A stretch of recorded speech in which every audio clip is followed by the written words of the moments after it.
With regard to the energy, again, he's a comedian. He hasn't spent 100 hours studying it. The world generates 160,000 terawatt hours of energy a year. Of that, 50,000 terawatt hours of energy is wasted, like 30%.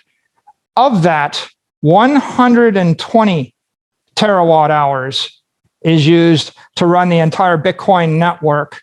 To put that in perspective, that's 7.5 basis points of all the energy in the world. The truth of the matter is everything on Earth uses more power than a small country.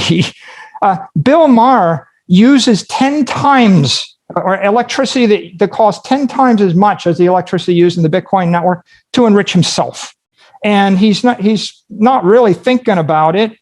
If you take all the energy used in the Bitcoin network, it amounts to 25 basis points of all the wasted energy. So 1/4% of the wasted energy in the world offers the hope of a decent life to 8 billion people and solves an economic problem. But the 25 basis points is of the wasted energy, because the Bitcoin network is the bidder of last resort for all energy.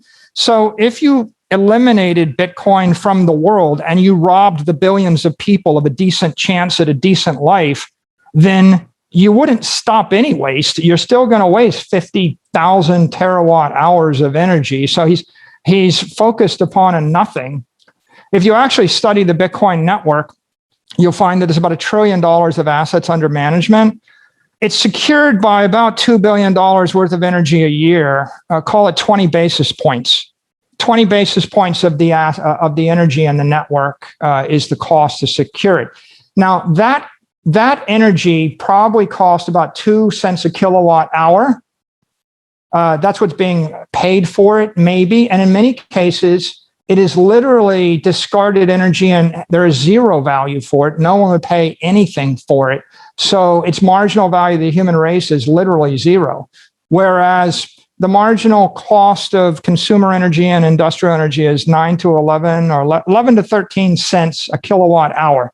When people are watching Bill Maher on their iPads and their iPhones, they're paying at least 13 cents a kilowatt hour. Plus, they pumped it into their lithium ion batteries on their devices, which probably jacked up the cost by a factor of 10.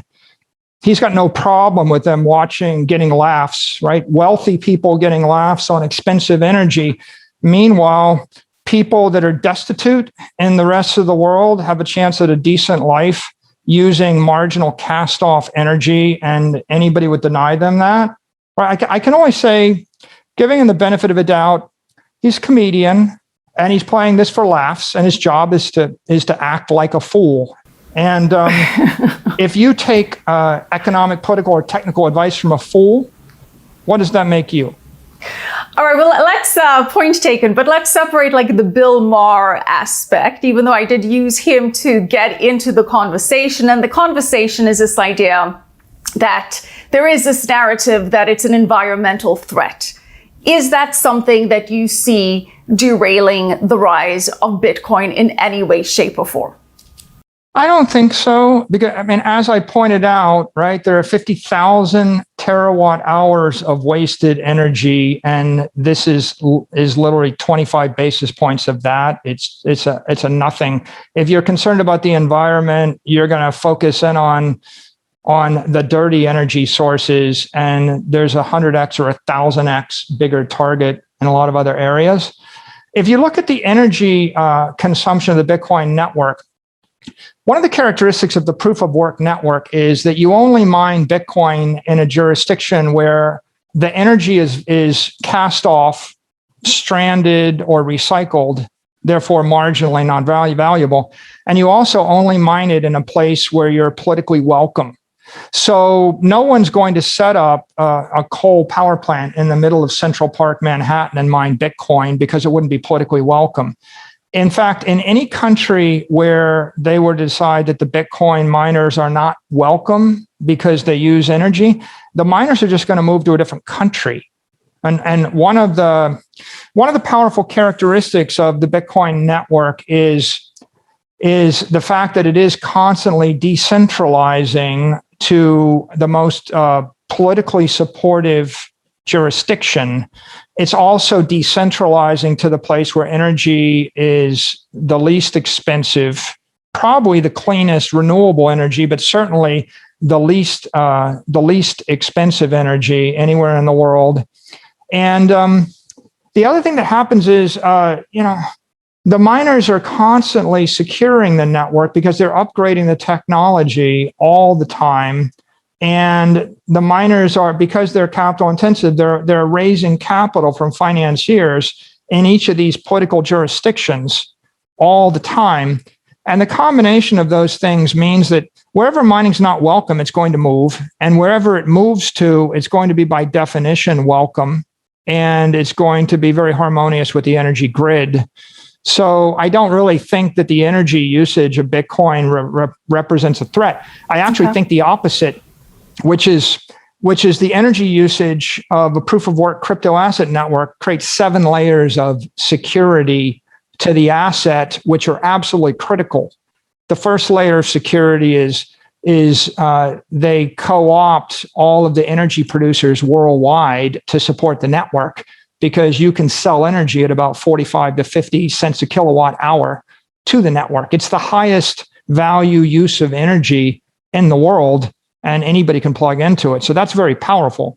The second is it co-ops the technology producers. People are producing these SHA-256 ASICs, like the S19 miners, and that means all of the technology companies are continually building better equipment that's more energy efficient. The third is it co-ops politicians like the governor of Texas. There's no way the governor of Texas would be supporting Bitcoin except for the fact that Bitcoin mines in Texas are creating jobs and bringing tax revenues to Texas, and they're providing massive revenues to Texas energy producers. The fourth is it co-ops Wall Street, because Wall Street's financing all of these Bitcoin miners in a big way. And you're talking about hundreds and hundreds of multi-billion-dollar entities that are financing them. The fifth is it makes the security temporal. It takes 24 to 48 months to actually create a material Bitcoin mining operation. So if you wanted to attack the network, you've got to do it over the course of 36 months without 250 million people figuring out that you're going to do it. And then it also decentralizes it spatially, because you can't locate all of the Bitcoin mining in the world in one spot, because you can't get enough energy in the one spot. And so you've got a natural spatial decentralization. After you finish with those 6 things, the 7th layer of security is the mining network. You end up with hundreds of miners that have invested billions, if not tens of billions of dollars in creating these security data centers or security nodes, which we call Bitcoin mines. And they've got so much vested interest in running the network. They've all got the support of their local politicians, their local governments. They're going to defend the network. And there are 2 more dynamics very important. One, if I had $1 billion of gold in Manhattan, you'd be relying upon the mayor of New York City and the governor of New York and the country of the United States to secure your gold. But if you have $1 billion of Bitcoin in Manhattan, the security comes from a decentralized set of nodes in other jurisdictions, not even in the US. And even if the US, the mayor, and the governor attacked your money, you end up with someone in Iceland or Finland or China or Iran or Iraq or someplace in some cyberspace you can't even find that's defending your money. And so that's a very, very powerful idea. The last point I'll make is that 20 basis points of energy used to mine to actually secure the network, that's exponentially decreasing. What's going on right now is the revenue and the block rewards in the Bitcoin network are falling every 4 years.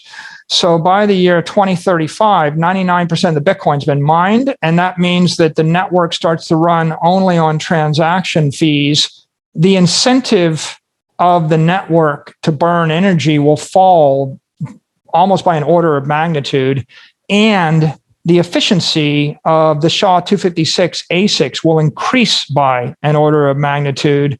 So what you've got is a network that it's decentralizing itself and making itself exponentially more efficient.